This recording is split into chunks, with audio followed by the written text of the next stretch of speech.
What's with you today, Newham? Still stuck at the police station? Nope, Joe. Today I'm all a tingle. Today the chief's trusting me with the scoop of the year. I'm going to court. I'm going to cover old Dr. Charlie's trial. Oh, well, at least you'll get a chance to get some shut-eye. Yeah. And I'm going to make a special request to have you do all my rewrites.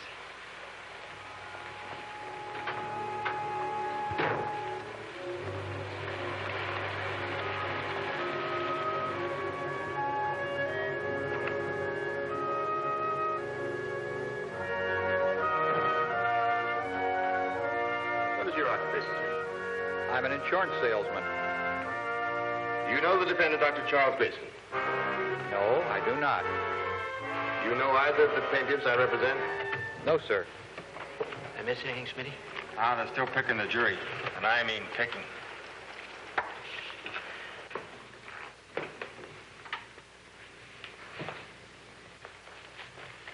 What is your occupation, Mr. Meek? I'm an exterminator. Bugs. Do you know the defendant, Dr. Charles Grayson? No, sir. Have you, or to your knowledge, has any of your relatives ever been treated at Dr. Grayson's clinic? No, sir. You know either of the plaintiffs I represent, Mr. Kent Grayson, Mr. Bert Grayson, nephews of Dr. Grayson? No, sir. Mr. Barstow? Oh. Mr. Carlston. What is your occupation, sir? I'm a chemist. Are you a member of any church? No, sir. Then I assume that you're not what is variously called a tither or a regular giver to a church. No, sir. Oh, Mrs. Burton, I believe I forgot to ask you this before. Do you belong to any church? Yes, sir. Oh, and do you make it a practice to give money to your church? I always give a proportionate share of my income. Thank you, Mrs. because Burton. That's all. You're excused. I must caution you, Mr. Palmer. You have only one peremptory challenge left. Miss Maxine Spelvana, please step into the jury box.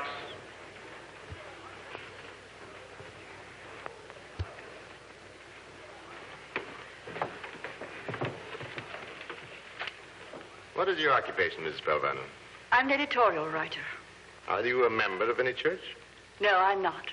Do you believe in the customary practice of giving to a church? I do not.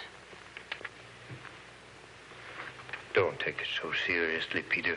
This last one is even worse than the others. Look, so far there are no more than 3 or 4 of these jurors who'd be sympathetic to our side. We're not looking for sympathy, Peter. But Dr. Antagonistic jurors such as these appear to be could condemn us in 5 minutes. Don't worry, Peter. It'll be all right. And convincing such a jury will not only vindicate my actions, but also prove the teachings of our Lord. Your turn, Mr. Grover.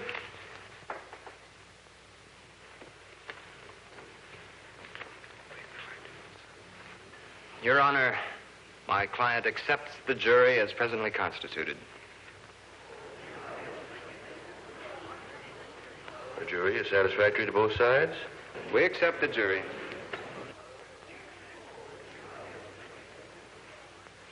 The jury is satisfactory to us.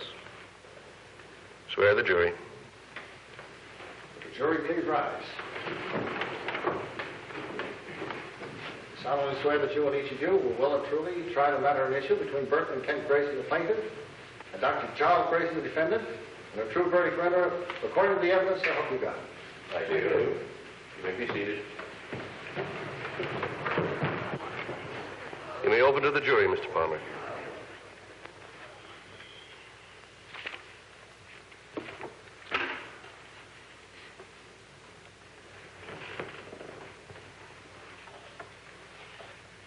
Ladies and gentlemen, this is a most pathetic case.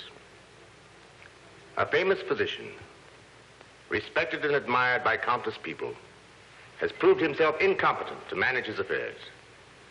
This court has already issued a temporary injunction restraining him from disposing of his property. Now it becomes my painful duty to present evidence that will prove him mentally incompetent and therefore one who should be prevented from impoverishing himself. It may surprise you to know that though I represent the plaintiffs, My sympathy is with the defendant. And I feel that you, too, would be likely to be sympathetic. However, may I remind you that this legal action was not brought against the defendant, but for his welfare and protection. And we feel certain the evidence we are about to present will convince you that the defendant's aberrations warrant a verdict for the plaintiffs. Thank you, ladies and gentlemen. You may call your first witness, Mr. Palmer. Mr. Jess Norton, please. Mr. Jack Norton, please take the stand.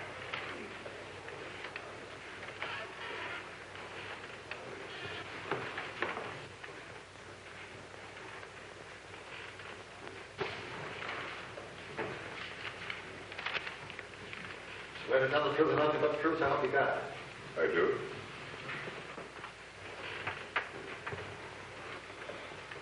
Mr. Northrop, what is your occupation, sir? I'm a banker. I'm vice president of the Midvale First National. And you know the defendant, Dr. Grayson? Oh, very well. Dr. Grayson's been banking with us for over 40 years. On the 12th of April, Dr. Grayson came to see you at your office. Would you describe the nature of the doctor's visit? Well, he came to make a rather, unusual request. Nice to see you, Doctor. Thank you, thank you. Well, what can we do for you? Jess, I'd like to transfer about $10,000 into a special account. Well, that's simple enough. What type of account, Dr. Charlie? An ordinary checking account under the name of Charlie. This is something special, Jess. You see, there are a lot of people in this old world who need a helping hand. We've all sorts of welfare and religious agencies to take care of the needy. I know, but some of the people I mean are usually considered unworthy or ineligible. Dr. Charlie, don't you think a trained social worker is a better judge as to who's deserving or not? That's a debatable question, Jess. But be that as it may, I still want to open that special account, if I may. Just under the name of Charlie? Yes.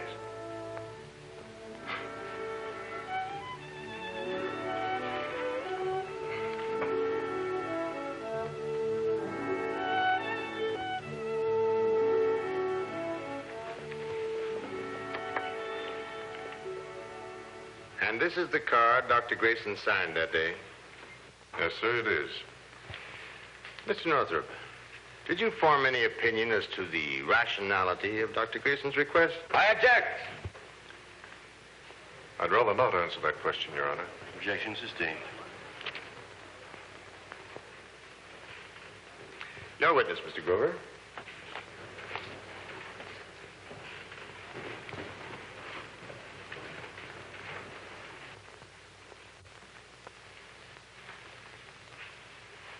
Mr. Northrop, are you a member of a church?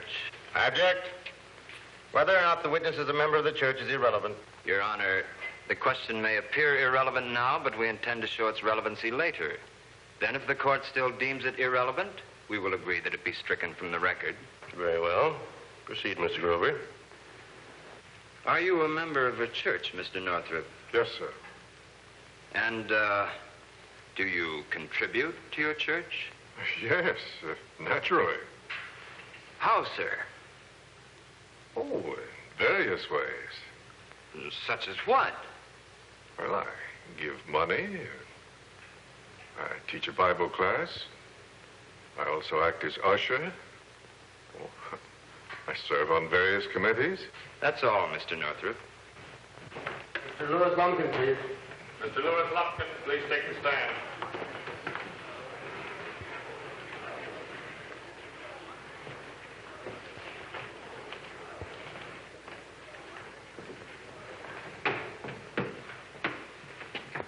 You swear to tell the truth and nothing but the truth, so help you God.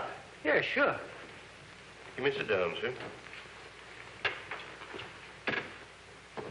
You are Lewis Lumpkin, also known as Louis. Yeah, that's right. What is your occupation, Louis? Well, right now I'm unemployed. What do you do when employed? Oh, lots of things. According to police records of your convictions, some of your previous occupations have been bookmaking, swindling, shoplifting. I object. Your Honor, if the court pleases, this is an adverse witness. Establishing his character is of prime importance. We are seeking to show that a mentally competent individual would not associate with the witness. Objection overruled. Proceed. Louis, will you describe how and when you first met the defendant? Well, it was a couple of months ago. I'm walking across Washington Park.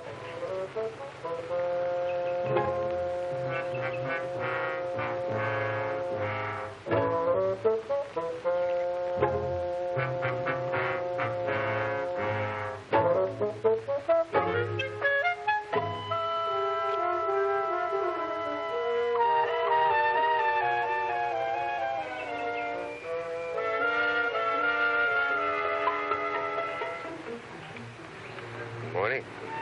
Beautiful day, isn't it? Yeah, maybe. Some people. What's the matter, my friend? You seem troubled. Trouble? Now, that's a mild word, brother. A mild word. Me,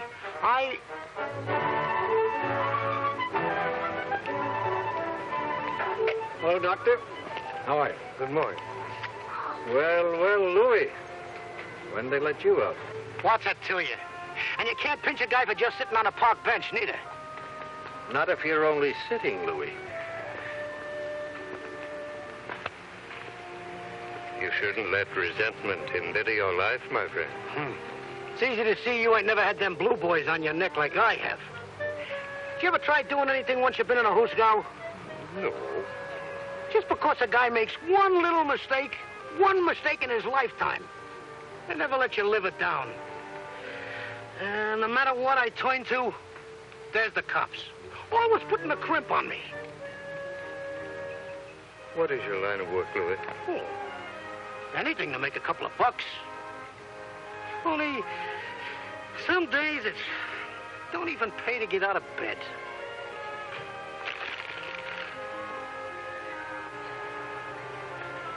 From the little I gather about you, my friend, I surmise you've had more than your share of disappointments. You can say that again. And I got a hunch the worst is yet to come. Would a few dollars help to tide you over? You kidding? Hey, you on a level? Of course, my friend. Why? Well, I understand that there are times and circumstances when a few dollars might change a man's whole outlook on life. You can say that again, too.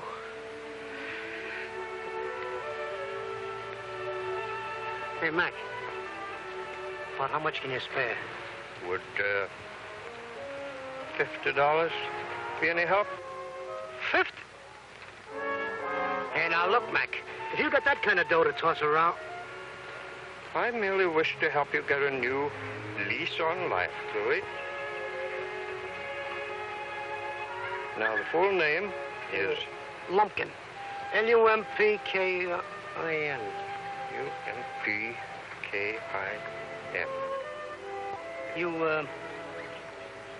You ain't got no cash on you, huh?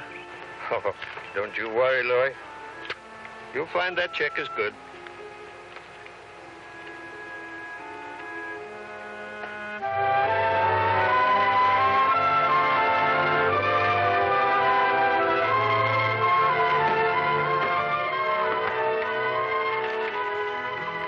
$10, $20, $30, $40, $50. Thank you, sir.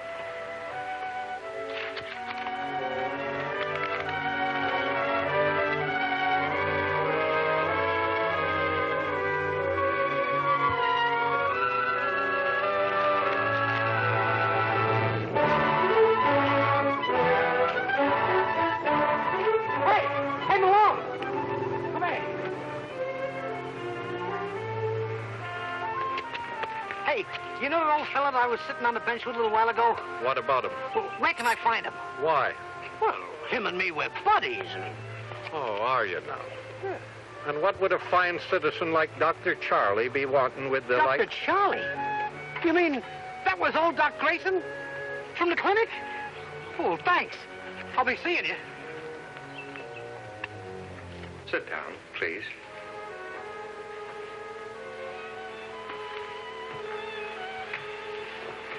Doc, there's the Mrs. Dalton I was telling you about. She got no friends, and her Freddie just died, and she ain't got no dough for his funeral. I'm terribly sorry to hear about your plight, Mrs. Dalton. Tell me, what can I do to help? It's like Louis told you, Doctor. I'm in a bad fix. It's poor Freddie.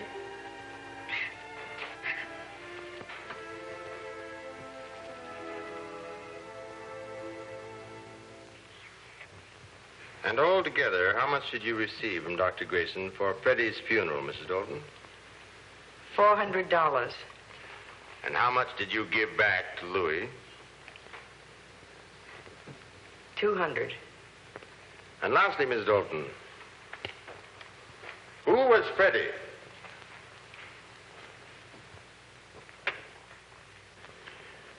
Please answer the question.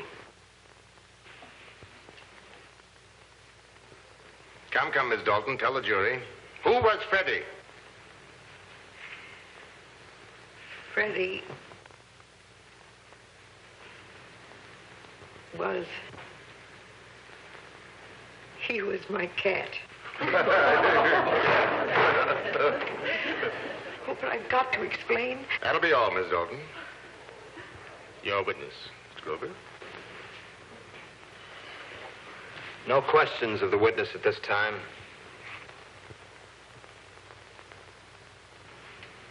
Miss Mary Biddle, please. Mrs. Mary Biddle, please take the stand.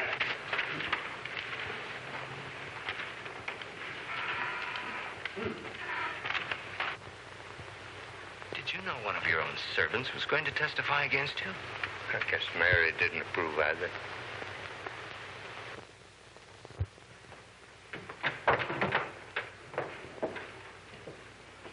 Swear to tell the truth and nothing but the truth, so help you God. I do.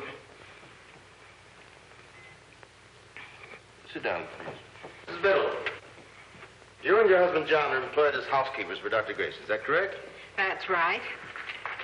You recall Dr. Grayson having a visitor, Reverend William Goodwin, coming to the house in the afternoon of May the 19th? Yes, and this was the third visit the preacher made.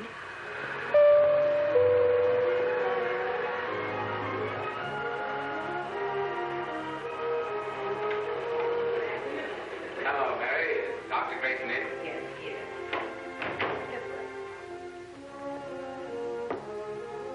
Lovely day, isn't it?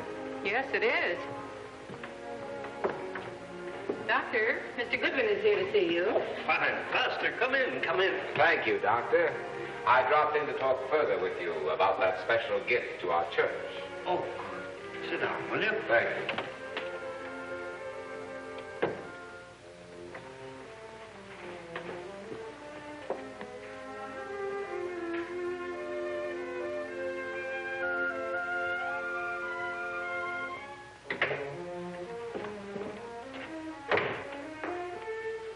He's here again. Yes?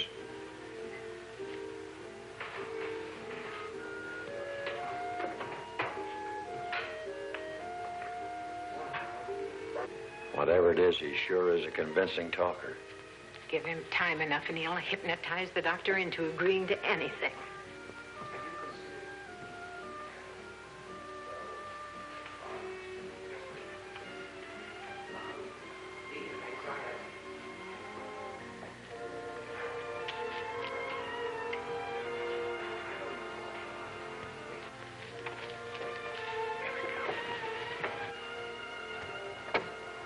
Thank you so much, Dr. Grayson. You're most generous.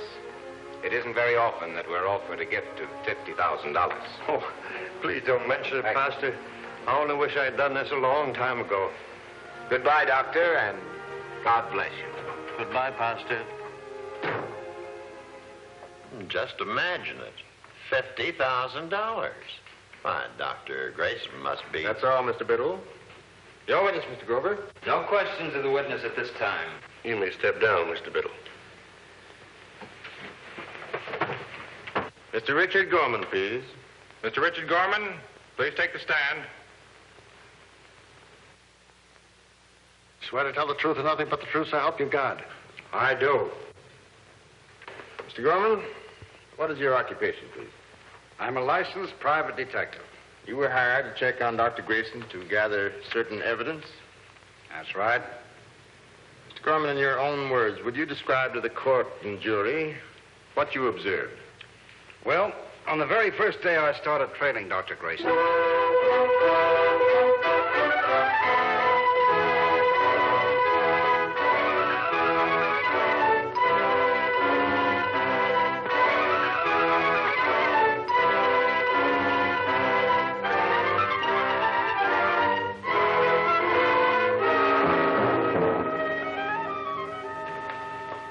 Ladies and gentlemen, there are times when half-truths are worse than deliberate perjury. I object. The defense counsel has no right in his opening statement to challenge and impeach the character of our witnesses. Let's hear what Mr. Grover has to say. No, ladies and gentlemen, we are not attempting to impeach these witnesses. We will not even attempt to refute the facts they have testified to. But, Your Honor, my opponent has already characterized the testimony as half-truths and perjury. Your remarks are out of order, Mr. Palmer. Proceed, Mr. Grover. Ladies and gentlemen, to enable you to reach a just verdict, we will recall some of these witnesses and by their own additional testimony prove that the so-called aberrations of the defendant were in truth the sane impulses of a benevolent and godly man. A man who realized that he never could have reached the pinnacle of success without divine help. A man who came to feel that all of his worldly goods and possessions were not actually his, but God's. Would you please call the Reverend William Goodwin? Reverend William Goodman, please take a stand.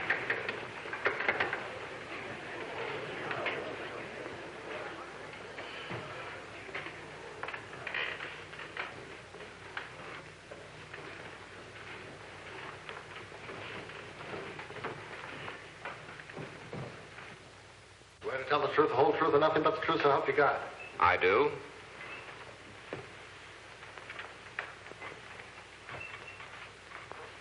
Mr. Goodwin, what is your vocation? I'm a minister. Are you well acquainted with Dr. Grayson? I am. Would you tell us, when did you first meet Dr. Grayson? It was almost 5 years ago when I became his pastor. Dr. Grayson had already been a member of the church for many years. I object. Anything that might have transpired between the witness and the defendant 5 years ago is totally irrelevant. Your Honor, is not the motivating factor which inspired my client's actions relevant to the issue? Objection overruled. You may proceed. Now, Mr. Goodwin, as Dr. Grayson's pastor, were you well acquainted with him? Not especially. I didn't come to know the doctor really well until about 2 years ago, when I went to see him at his clinic. Pastor Goodwin is here, Doctor. Oh, Pastor, come in. Dr. Grayson, won't you sit down? Thank you. Well, what can I do for you? I'm here on behalf of Jimmy Daniels. You know, his family are members of our church. The child's had an injury which your staff... But, Pastor, this is a case for our medical staff. While I'm still head of this institution, I'm no longer active as a surgeon. Doctor, this is a matter of life and death. Jimmy's had a brain injury which your staff claims will leave him an imbecile. He needs an operation, and I understand that you are the only one here who could perform such a delicate operation. But, Pastor, I've been leaving all surgery to our staff. At my age, these old hands are beginning to be clumsy. It may be in your power to save the boy. Won't you try it, Doctor? Yes, Doctor. Please bring me the James Daniels file and ask Dr. Wagnall to step in my office.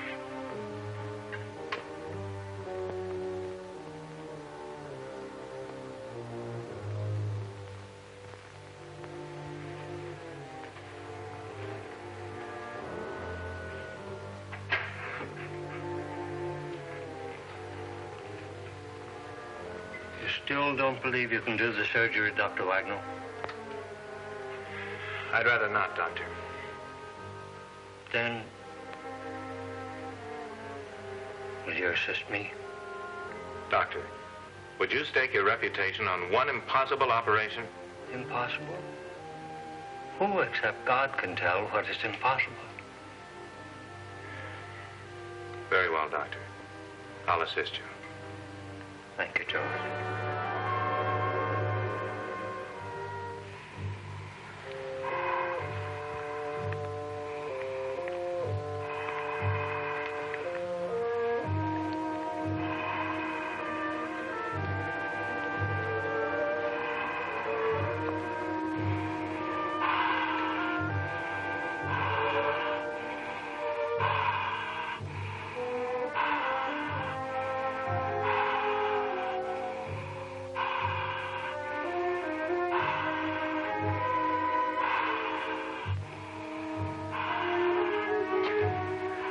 Close the skin.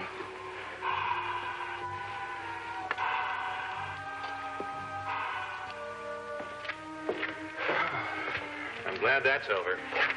Yeah. The Lord was surely with us on that one.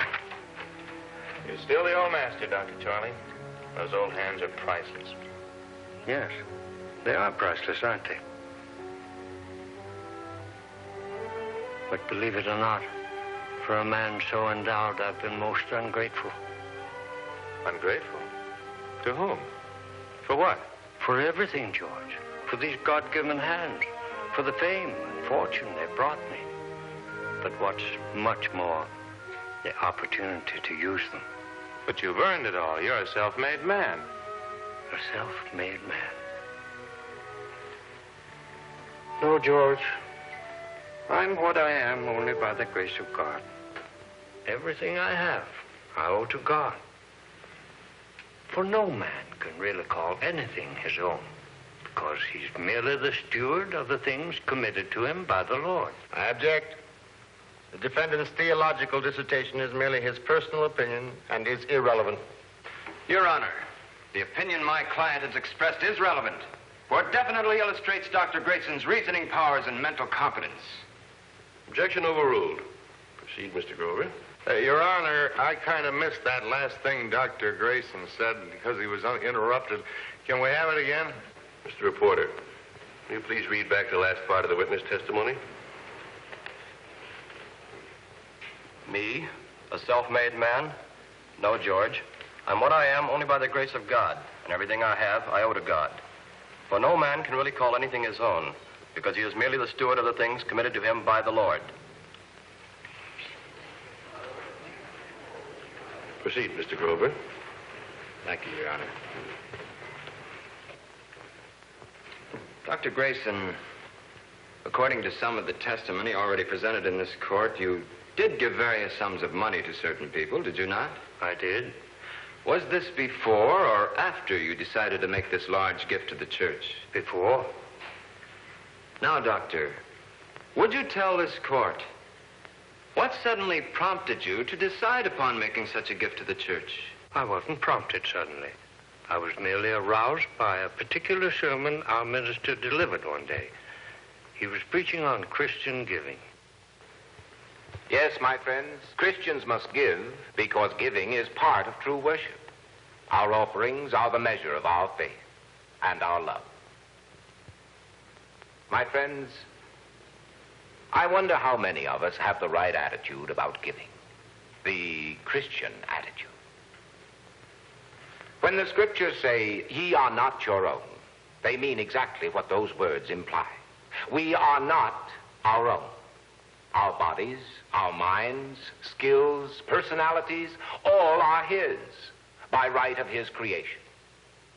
And we are also His by right of His redemption. That is why the Apostle Paul is quick to add, "Ye are not your own, for ye are bought with a price." Yes, every one of us is a purchased individual, purchased by God. And the price. Peter reminds us of the tremendous price when he tells us, Ye were not redeemed with corruptible things as silver and gold, but with the precious blood of Christ. Ye were bought with a price. Therefore glorify God in your body and in your spirit, which are God's. My friends, I sometimes ask myself, in view of the infinite power and infinite love which a gracious God has bestowed on us poor sinful mortals, what return is he getting on his investment?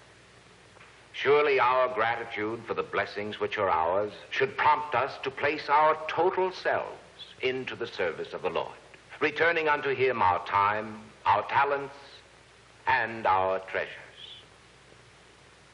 Giving to Christ is a vital part of our living for Christ. The stewardship of the gospel is our obligation, our responsibility. And if God so loved us that he gave his only Son for our eternal salvation, should we not express our gratitude and return Christ's love for us by liberally supporting his program for spreading the gospel at home and abroad? Remember this. The purse always follows the heart. If we are his, and surely we are, then let us be used for his purposes, that his name may be hallowed, that his kingdom may come, that his will be done.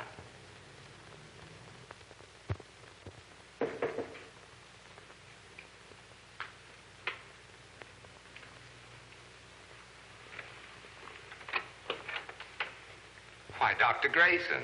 Good afternoon, Pastor. How have you been? Very well indeed, thank you. Good. Won't you sit down? Thank you.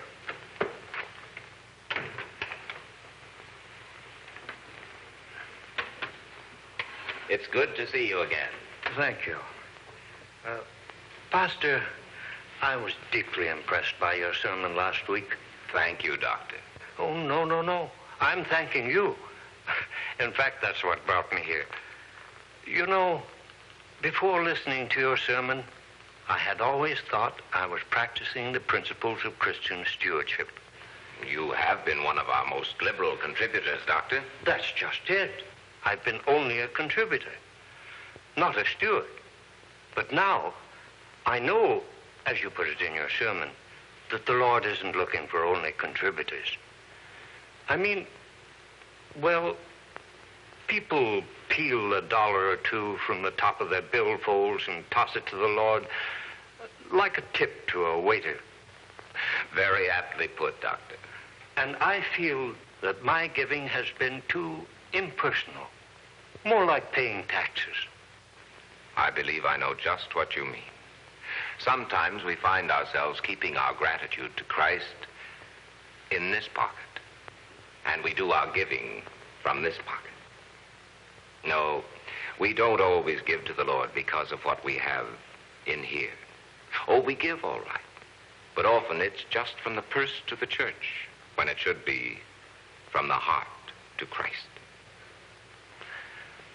Pastor, in my profession, that would be called a very good diagnosis. Now, what about the prescription?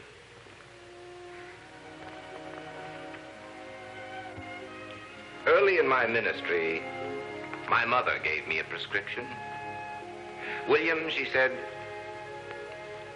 whatever you do in life, whatever that may be, do it as unto Christ. For me, these 3 words have spelled the difference between a humdrum ministry and one of real satisfaction. Somehow, I feel that if all of us, every day, could get that particular sense of doing and giving as unto Christ, we'd not only give more, but we'd derive more joy and satisfaction from it. Pastor, I've been thinking. I want to do something as unto Christ. I'd like to make an offering of $50,000. Why, Doctor, that's wonderful, Doctor.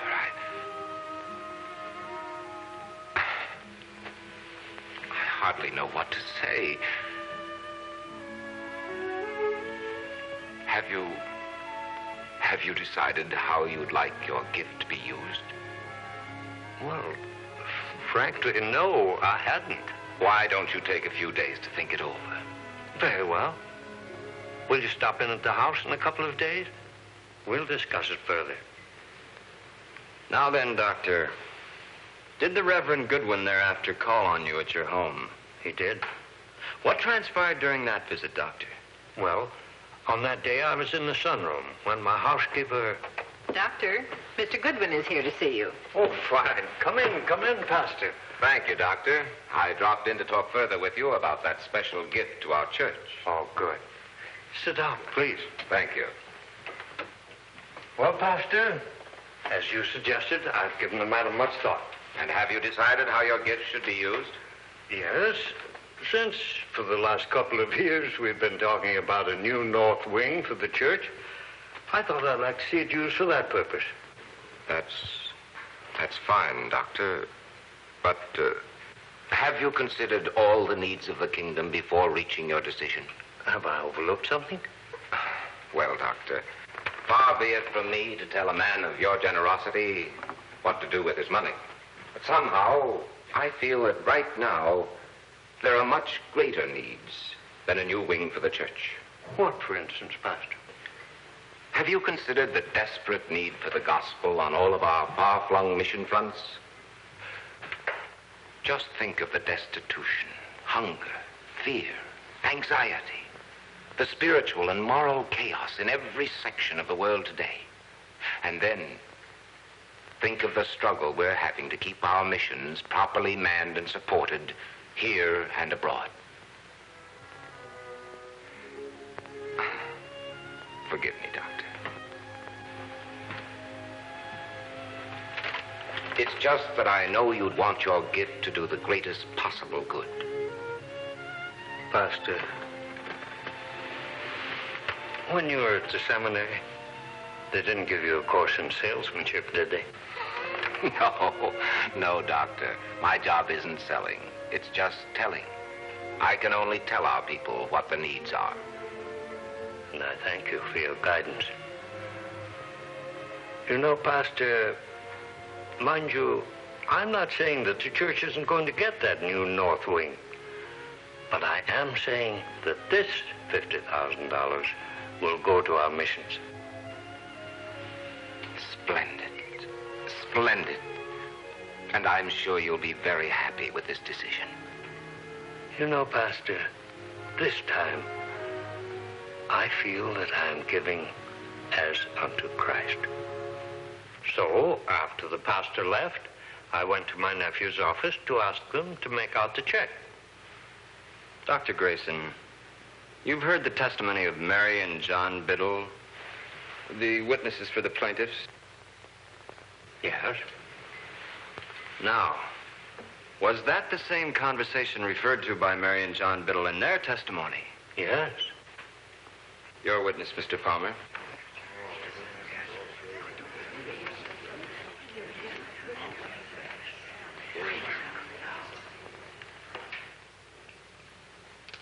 Dr. Grayson, isn't it a fact that prior to your better acquaintance with the Reverend Goodwin, your stewardship at the church left a great deal to be desired? That's very true. I could have done much more. Dr. Grayson, will you admit that except for the persuasive influence of your pastor, you never would have considered making such a large gift? If you mean by persuasive influence, his guidance towards better stewardship, then the answer is yes. Your Honor, the witness's answer is evasive. I move it be stricken from the record. Dr. Grayson, please try to answer the question yes or no, if you can. I will repeat the question. Dr. Grayson, will you admit that except for the persuasive influence of your pastor, you never would have considered making such a large gift? No. He merely opened my eyes. That's all. Dr. Grayson, can you give me any reason, any understandable reason, which actually prompted you to make such a large gift to the church in the first place? Mr. Palmer, There is only one reason why I wish to give that money to the church. It comes from here. I only wish you could understand my gratitude to Christ and all that he has done for me. That's all, Doctor. Thank you, Doctor. You may step down. Dr. James Brady, please. Dr. James Brady, please take the stand.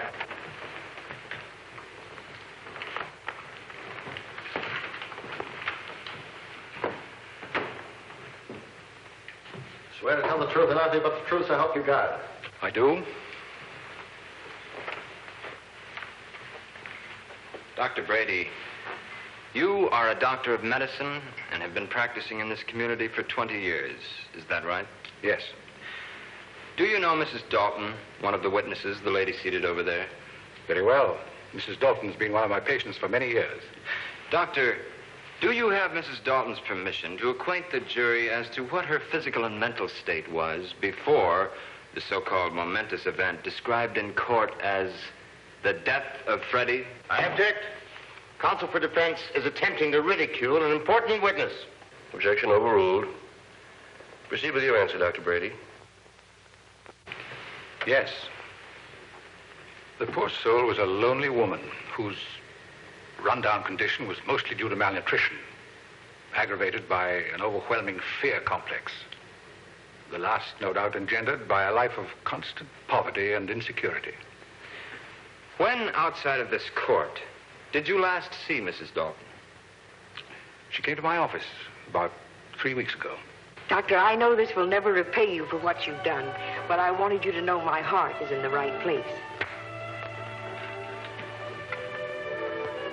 Well, what's happened to you, Mrs. Dalton? Why, you look like a new woman. That I am, Doctor, that I am.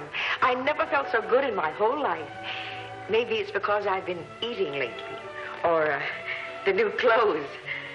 Had a windfall? Well, not exactly. It's a long story. I wish it could have come some other way, but you can't imagine what it's like for me to have a few dollars. And now with these new clothes, maybe I can get a job. And did you get a job, Mrs. Dalton? Yes, I did. And beginning next week, I intend to pay Dr. Grayson every penny of that money. I object. The intentions of the witness are totally irrelevant. Mr. Palmer, in this court's opinion, they're extremely relevant. Overruled. Proceed. And now, Mrs. Dalton, one more question. Did you ever tell Dr. Grayson just who this Freddie was? I didn't have to. I found out later that he'd known it right from the start. He understood. Your witness, Mr. Palmer. No questions. That'll be all, Mrs. Dalton. Thank you. I will now call Mr. Ben Renson. Ben Renson, please take a stand.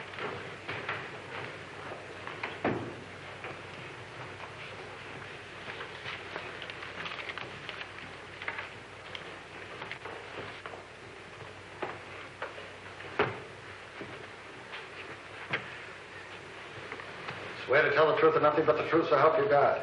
I do.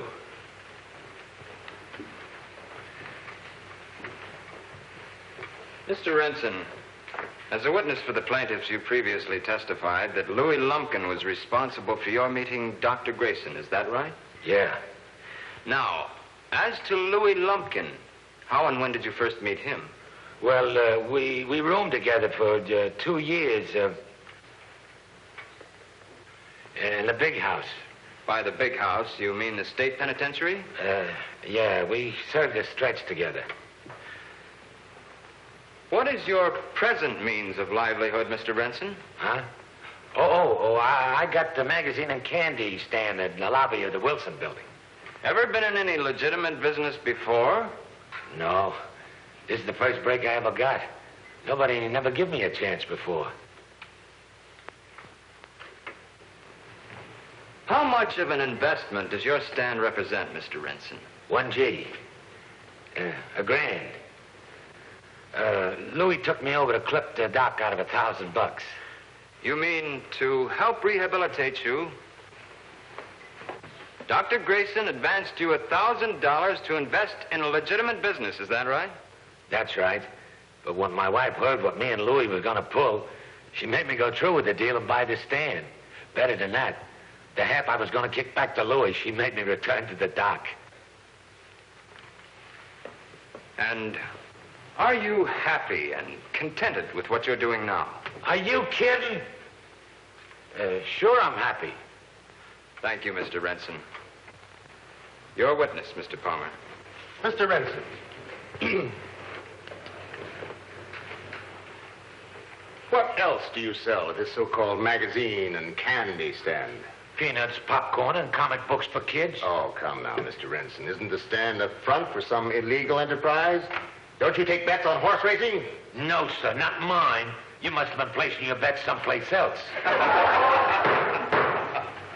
Considering your past record, Mr. Renson, it is only natural to assume that you would turn to some illegal means. I object. The counsel's remarks are deliberately calculated to prejudice the jury. Your Honor, I'm merely leading up to an objective question to prove our contention that Dr. Grayson is irrational. For that matter, if I did not personally believe the defendant was crazy, why... This is outrageous, Your Honor. I move the counsel's remarks be stricken from the records on the grounds that...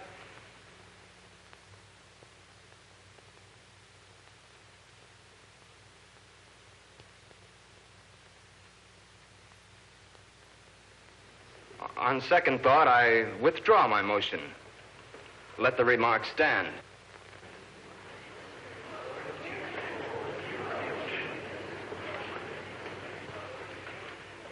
Very well, gentlemen. Proceed, Mr. Palmer. No further question. Call your next witness, Mr. Grover. Mr. Palmer, will you please take the stand?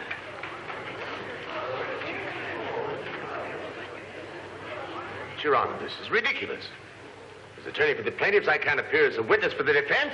Your Honor, in the name of justice, is it not the defense's prerogative to summon any person as a witness?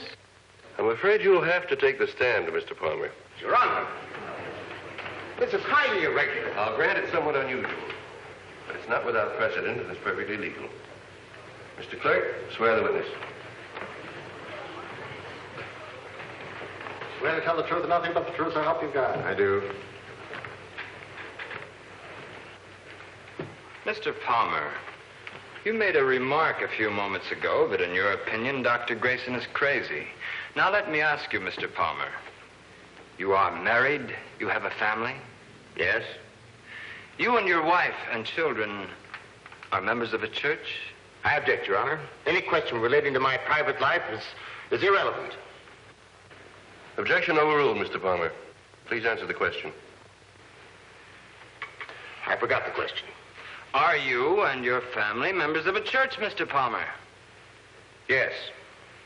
Do you take part in any of your church's activities? Yes. Which ones, Mr. Palmer? A number of them. Mr. Palmer, let me ask you, have you ever contributed any money to your church? Certainly not $50,000. The amount is unimportant, Mr. Palmer.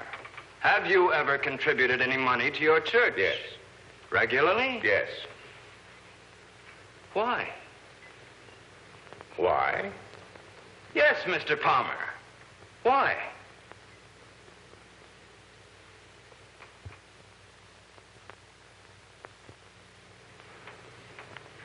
Why?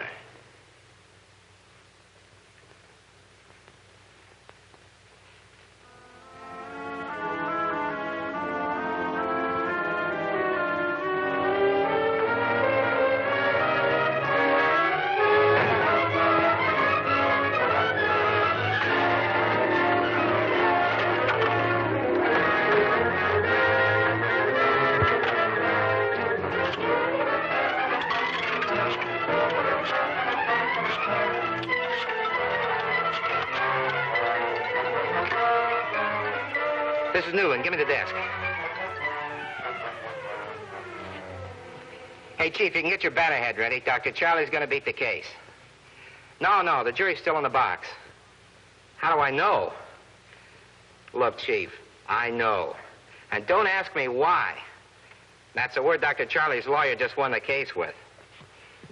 Look, you want to scoop the other rags, don't you? All right, then switch me over to Joe so I can give him this. Hello, Joe. Now get this. The Dr. Grayson case reached an unexpected dramatic climax today when... I have now instructed you on the law. Bear in mind that you and you alone are the sole judges of the facts. You may now retire and deliberate upon your verdict. Mr. Bailiff, conduct the jury.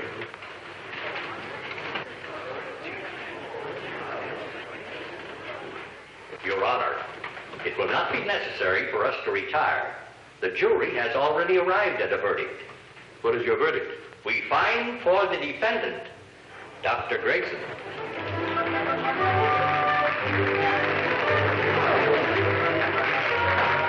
Thank you very much. No, Doctor. We're the ones to thank you. Many thanks. I shall never forget what you taught us during this trial. Doc, you sure rung the bell.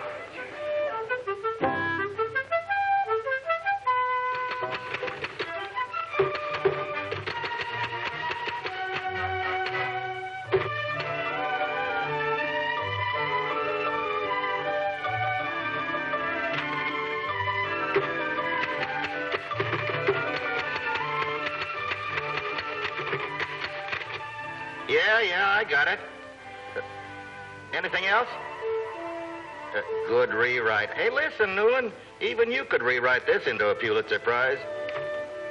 Yeah, so what?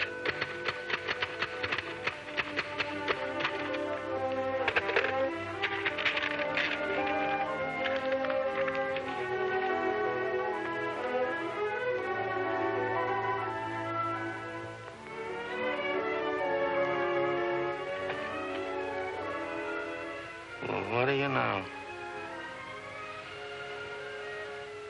The sun's breaking through.